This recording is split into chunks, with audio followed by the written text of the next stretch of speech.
prezint țigara Ego T, făcută de Joyetech, printr-un pazrung, făcută din bucăți. Pazrungul de 1000 de mAh, care ține aproximativ 80 de țigări. Încărcătorul pe USB-ul, care se introduce în partea din fața bateriei, USB într-1, USB în 2, puteți să încărcați direct la calculator sau printr-un adaptor direct la priză. Un atomizer pe tank de nicotină și două cartușe. Atomizerul îl înfiletați,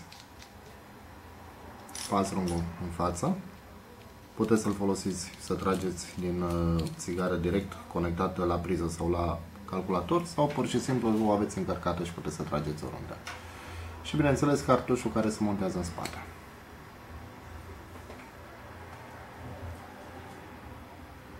Este disponibilă pe mai multe culori, puteți să vă alegeți orice culoare doriți.